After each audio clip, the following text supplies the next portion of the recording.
Sleep, plenty of sleep. All right, so Ron Paul on the GOP pile-on, former congressman, presidential candidate, joins us now. Congressman, I don't know if it's kabuki theater. I don't know if it's just, a haunted house here, but nothing seems to be happening.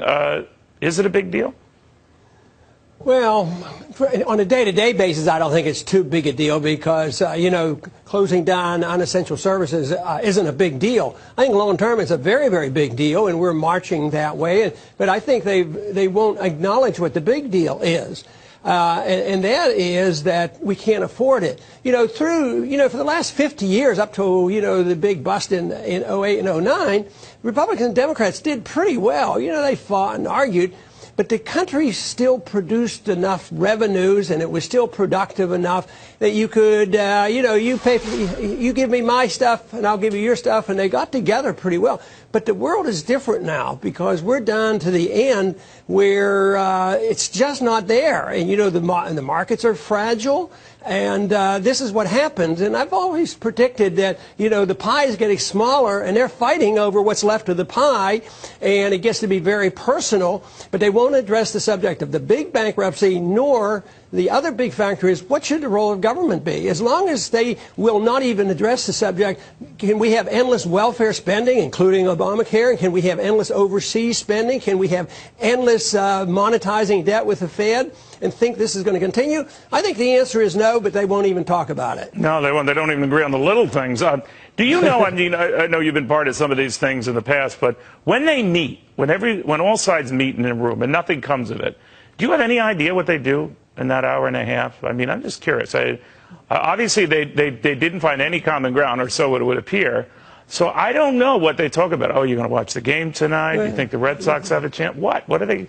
They probably do that. I've never been in one of those real important meetings. My meetings were with smaller groups. You sell yourself short, but I saw Speaker Boehner come out and then Harry Reid and Nancy Pelosi. No Mitch McConnell, which was weird, but that's just me. But they all had this grim face, like nothing's going to happen. And the Democratic participants, all the way up to the President of the United States in an interview today, seemed to warn that much more dire stuff was coming down the pike, including a debt crisis that could lead to a solvency crisis or a U.S. default. That is pushing back the debt ceiling. And if we don't do that, what do you make of that? Well, they use that as a threat, and that eventually will be what happens, but I don't think it's on October 17th because, they can pay the interest and do these things. And look, we've been over the debt limit since May, so right. They just ignore it and they fudge it. Well, what is the default, just to be clear, because I always want to make people at home clear at this Congress, and I agree with you that there's a lot of fear-mongering going on. You're really technically only in default if you don't make good on interest payments to bondholders. And I would imagine that we sort of reprioritize, if we ever get to that position, to make sure we don't do that. Yeah, they're going to do it. They are not going to default. All governments like ours, when they get this big and this much debt, they default, but it's by defaulting by giving them money with less value, and they're very good at that. But they're not going to not send the checks out. Besides, just think of what happened in 09 when the financial system worldwide was collapsing.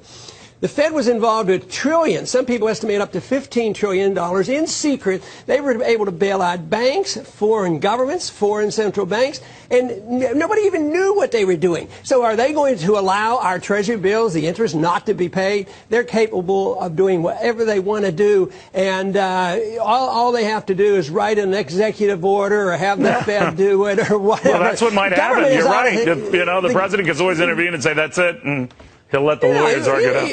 If they don't even come to Congress, for a declaration of war, and Obama was always proud of the fact, I don't need to go to Congress for that. I want these regulations on environment. I'll just do it. I'll write the regulation. So they are arrogant. They're out of control. And that's why we have to have the basic question asked, what really do the people of this country want their government to do? Do they want to spend all this money, or do we want a government that's limited in scope and the protection of liberty and protection of the market, and have a sound currency and a strong military to defend our country?